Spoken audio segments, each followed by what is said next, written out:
What happens when Hollywood's most legendary tough guy meets television's most persistent interrogator? What unfolds is a clash that would make network executives panic and leave one of America's most respected news programs scrambling to contain the fallout. This is the story of how Clint Eastwood, the man who stared down outlaws in countless westerns and directed some of cinema's greatest films, found himself in a verbal showdown that would end with him walking off the set of 60 Minutes after a confrontation with Anderson Cooper that no one saw coming. If you want to hear how this legendary face-off unfolded word by word, make sure to hit that subscribe button and drop a comment below telling me which celebrity interview you think went too far. Now let's dive into what really happened behind the cameras. The studio lights were set, the cameras rolling, and America was expecting another one of Anderson Cooper's signature interviews. Clint Eastwood, now in his 90s but still carrying that unmistakable presence, sat across from Cooper in the familiar 60 Minutes setting. What should have been a celebration of Eastwood's incredible career quickly transformed into something entirely different. Cooper leaned forward with that calculated intensity he's known for. "Mr. Eastwood, you've been in Hollywood for over 6 decades. In that time, you've worked with hundreds of actors, many of whom have since come forward with stories about the old Hollywood system. Stories about harassment, abuse of power, turning a blind eye to misconduct. As someone who was there, who saw it all, don't you think you have a responsibility to speak about what you witnessed?" Eastwood's eyes narrowed slightly, that familiar squint that had intimidated countless screen villains. "Well, Anderson, I think you're fishing in the wrong pond here. I've always conducted myself professionally, and I've worked with professionals. If you're looking for dirt, you might want to look somewhere else." But Cooper wasn't backing down. "I'm not suggesting you were involved in anything improper, but surely you must have seen things, heard things. Your silence on these issues, some might say, makes you complicit in a system that protected predators." The temperature in the room seemed to drop several degrees. Eastwood sat back in his chair, his jaw tightening. "Complicit? That's a hell of a word to throw around, son. You're sitting there, probably making more money in a year than most people see in a lifetime, lecturing me about complicity. Where were you when these so-called victims needed someone to speak up? Oh, that's right, you were probably in journalism school learning how to ask leading questions." Cooper's professional composure flickered for just a moment. "Mr. Eastwood, I think you're deflecting. The question isn't about me.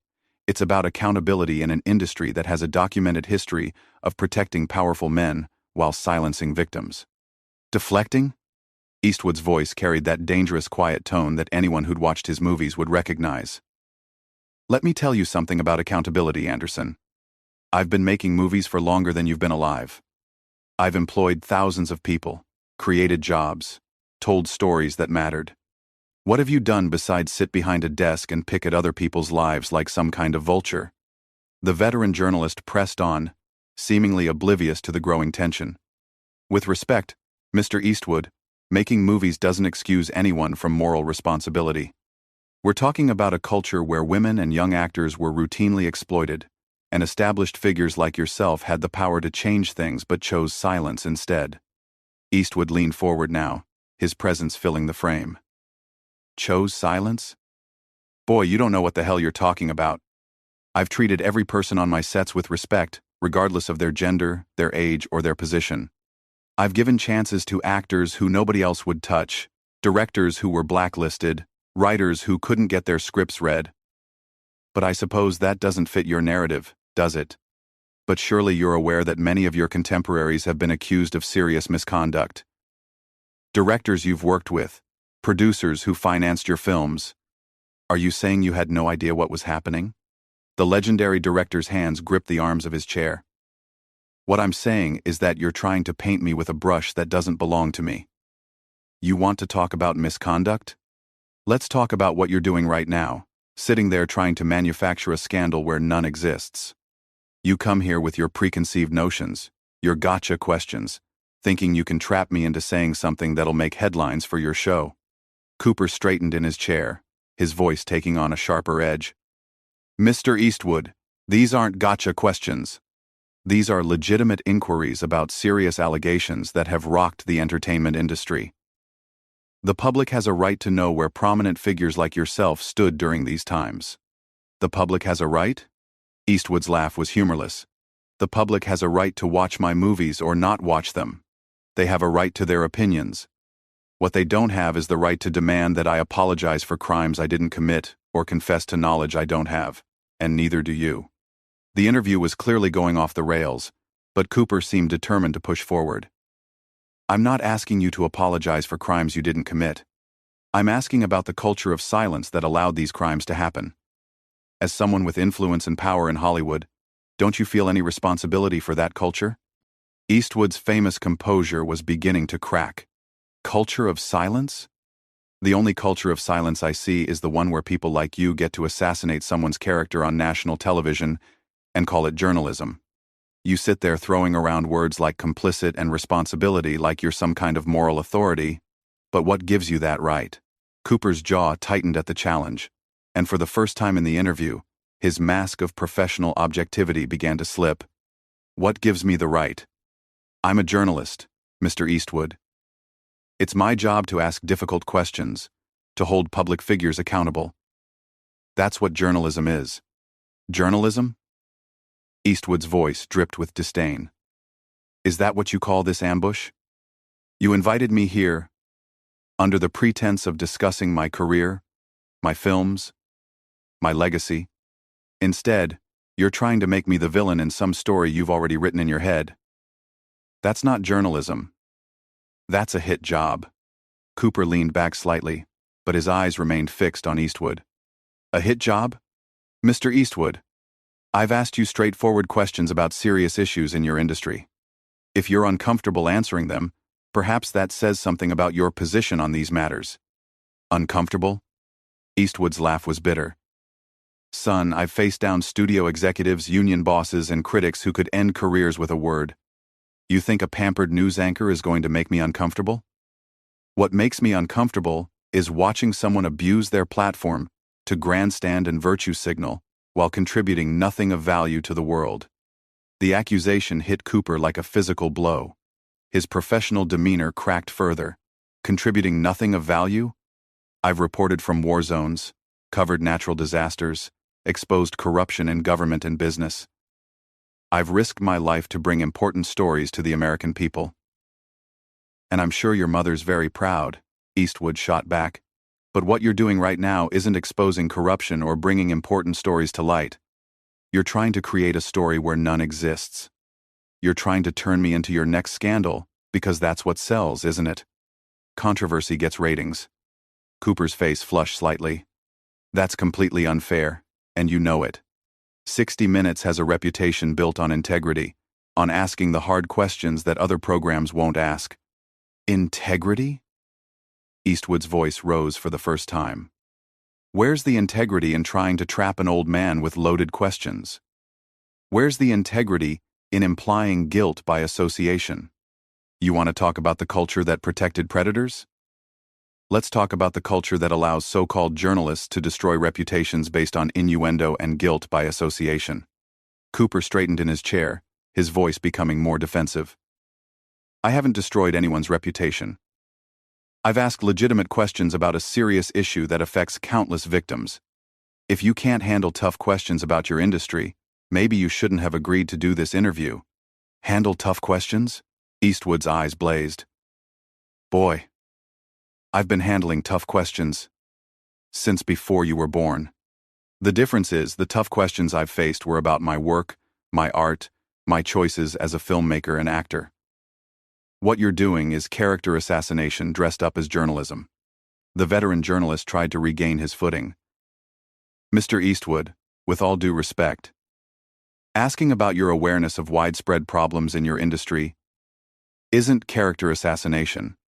It's holding you accountable for your role or lack of role in addressing these issues. There you go with that word again. Accountability. You throw it around like it's some kind of magic word that justifies any line of questioning, any invasion of privacy, any attack on someone's character. But let me ask you something, Anderson. Who holds you accountable? Cooper blinked, clearly caught off guard by the reversal. I'm held accountable by my editors, my network, the journalism community, the public.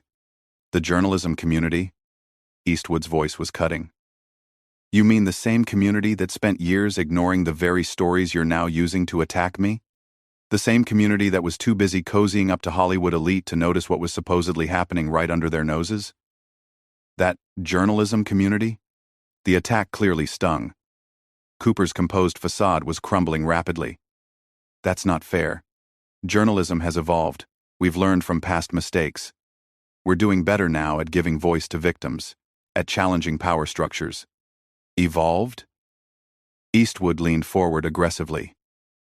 You've evolved from ignoring important stories to manufacturing them. You've evolved from reporting news to creating it. And you've evolved from respecting your interview subjects to treating them like defendants in a courtroom where you're both judge and prosecutor. Cooper's voice took on a sharp, defensive edge. I'm not manufacturing anything. The Me Too movement, the revelations about Harvey Weinstein, the countless stories of abuse and harassment in Hollywood, these are real. These happened. And prominent figures like you were there. You had to have known something. Had to have known? Eastwood's voice was dangerously quiet now. Based on what evidence? Based on what proof? Or are you just assuming that because I worked in the industry I must be guilty of something? Is that how journalism works now? Assumption equals fact? Cooper tried to recover his professional tone. I'm not assuming anything. I'm asking questions based on documented patterns of behavior in the industry, patterns that suggest a widespread culture of silence and complicity. Documented patterns, Eastwood repeated mockingly. You mean gossip and accusations that you're treating as established fact. You mean guilt by association elevated to the level of evidence. Let me tell you something about patterns, Anderson. The pattern I see is a media that's more interested in destroying people than informing the public. The journalist's composure was now hanging by a thread. Destroying people? Mr. Eastwood, giving voice to victims isn't destroying anyone. Asking powerful men to account for their knowledge of systemic abuse isn't destruction. It's justice. Justice? Eastwood's voice cracked like a whip. Justice is being innocent until proven guilty. Justice is being judged on your actions, not your associations. Justice is having the right to defend yourself without being shouted down by self-righteous media personalities who think their press credentials make them moral authorities. Cooper's face was now visibly red. I'm not shouting anyone down. I'm doing my job as a journalist, which is to ask difficult questions and seek the truth. The truth? Eastwood stood up slightly in his chair. The truth is, you came into this interview with a predetermined narrative. The truth is you've been trying to force me into admitting to things I never did, knowledge I never had, complicity in crimes I never witnessed. The truth is you're not interested in my actual experiences or perspectives. You just want a soundbite that confirms your preconceptions. Cooper's face was flushed, his carefully maintained composure completely shattered. Mr. Eastwood, I think you're being incredibly defensive about straightforward questions. Your reaction itself is telling. If you have nothing to hide, why are you so angry about being asked to address these issues? That was the final straw. Eastwood's eyes flashed with a fury that had intimidated outlaws on screen for decades. Defensive? Angry? You're damn right I'm angry. I'm angry that a man I've never met thinks he has the right to sit there and question my character based on nothing but his own assumptions. I'm angry that you've turned what should have been a respectful conversation into an inquisition. And I'm angry that you have the audacity to suggest that my refusal to confess to imaginary crimes somehow proves my guilt. Cooper tried to interrupt, but Eastwood was just getting started. You want to know what's telling, Anderson? What's telling is that you can't handle having your methods questioned. What's telling is that when someone pushes back against your narrative, you double down instead of examining whether you might be wrong. What's telling is that you think being a journalist gives you license to be judge, jury, and executioner. I'm not executing anyone, Cooper protested, his voice rising. I'm asking legitimate questions about serious allegations that have rocked the entertainment industry. These aren't imaginary crimes, Mr. Eastwood. These are real victims with real stories. Real victims deserve real justice, not show trials conducted by television personalities, Eastwood fired back. And real journalism means investigating facts, not manufacturing guilt through leading questions and inflammatory accusations. You're not serving victims, Anderson. You're exploiting their pain for ratings. Cooper's professionalism had completely evaporated. That's outrageous. How dare you suggest that I'm exploiting victims? I've spent my career giving voice to the voiceless, exposing injustice, holding powerful people accountable for their actions. Actions? Eastwood slammed his hand on the arm of his chair. What actions, Anderson? Show me one action I took that harmed anyone. Show me one decision I made that enabled abuse. Show me one instance where I turned a blind eye to misconduct. You can't, because it doesn't exist. But that doesn't stop you from sitting there implying that I'm somehow responsible for other people's crimes. The veteran journalist was now completely flustered. I never said you committed crimes. I'm talking about a culture of silence. About powerful people who could have spoken up but didn't. About missed opportunities to protect victims. Missed opportunities? Eastwood's voice was ice cold. The only missed opportunity I see is your opportunity to conduct yourself with dignity and professionalism. Instead, you've chosen to conduct a witch hunt disguised as an interview. You've chosen to attack a guest who came here in good faith, expecting a conversation about his work and career. Cooper made one last desperate attempt to regain control. Mr. Eastwood, I understand you're upset. But these are important questions that need to be asked. The public deserves to know where prominent figures stood during these dark periods in Hollywood history. The public deserves better than this, Eastwood said, his voice dropping to that dangerous whisper that had chilled audiences for generations. They deserve journalists who investigate facts instead of manufacturing scandals. They deserve interviewers who show basic respect for their guests instead of treating them like criminals. And they deserve better than watching a once-respected news program turn into tabloid television. Cooper's face was now bright red, his voice shaking with anger. Tabloid television? How dare you? 60 Minutes has been the gold standard of investigative journalism for decades. We've exposed corruption, brought down politicians, revealed corporate malfeasance. Our reputation speaks for itself. Your reputation used to speak for itself, Eastwood corrected coldly. What's speaking now is desperation. Desperation for relevance in a changing media landscape. Desperation for the kind of viral moments that get shared on social media. Desperation to stay significant by tearing down people who actually built something lasting. The accusation hit Cooper like a physical blow. That's completely unfair and you know it. I've never been desperate for anything. My work stands on its own merits. Does it? Eastwood asked mockingly. Because from where I'm sitting, it looks like ambush journalism dressed up as public service. It looks like character assassination masquerading as accountability. And it looks like a man who's forgotten what real journalism is supposed to be. Cooper was now visibly trembling with rage. I know exactly what journalism is supposed to be. It's supposed to comfort the afflicted and afflict the comfortable. It's supposed to ask the hard questions that others won't ask. It's supposed to hold powerful people accountable when they fail to live up to their responsibilities. Afflict the comfortable? Eastwood laughed bitterly. Is that what you think you're doing? You think you're some kind of crusader for justice? You're not afflicting the comfortable, Anderson. You're bullying an old man with loaded questions and false premises. You're not holding anyone accountable for their actual actions. You're demanding confessions for imaginary sins. The journalist made one final attempt to salvage the interview. Mr. Eastwood, I think we've gotten off track here. Let me try to rephrase the question in a way that might be more productive. But Eastwood was already reaching for his microphone. No, Anderson, we haven't gotten off track.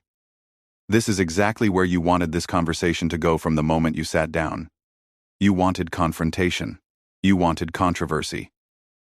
You wanted to create a moment that would generate buzz and headlines. Well, congratulations. You got your moment. Cooper watched in horror as Eastwood began removing his microphone. Mr. Eastwood, please don't do this. We can continue the conversation in a more constructive way. Constructive? Eastwood stood up, his full height imposing even in his advanced age. There's nothing constructive about what you've done here tonight. You've proven that you're more interested in destroying reputations than building understanding. You've shown that you care more about creating drama than seeking truth. And you've demonstrated that the decline of journalism isn't just about changing technology or economic pressures. It's about people like you who have forgotten that with great power comes great responsibility. The veteran anchor made one desperate plea. "Mr. Eastwood, please. 60 Minutes has been giving prominent figures a platform to tell their stories for over 50 years. Don't let one difficult conversation end that tradition." Eastwood paused at the edge of the set, his microphone now completely removed. "Anderson, 60 Minutes didn't end that tradition tonight. You did. When you decided to turn an interview into an interrogation. When you chose accusations over questions. When you abandoned journalism for activism. The tradition ended the moment you decided that your agenda was more important than the truth." With that, Clint Eastwood walked off the set, leaving Anderson Cooper sitting alone under the harsh studio lights, the cameras still rolling, capturing what would become one of the most talked-about moments in television journalism history. The silence that followed was deafening, broken only by the quiet hum of the equipment and the distant sound of Eastwood's footsteps echoing down the hallway. Cooper sat frozen for several long seconds, his face cycling through emotions, disbelief, anger, and something that might have been shame, before finally looking directly into the camera, with the hollow expression of a man who realized he had just witnessed the end of more than just an interview. If you want to see more stories about celebrity confrontations that went too far, make sure to subscribe to the channel and hit that notification bell. And drop a comment below telling me which journalist you think has the toughest interview style in the business today.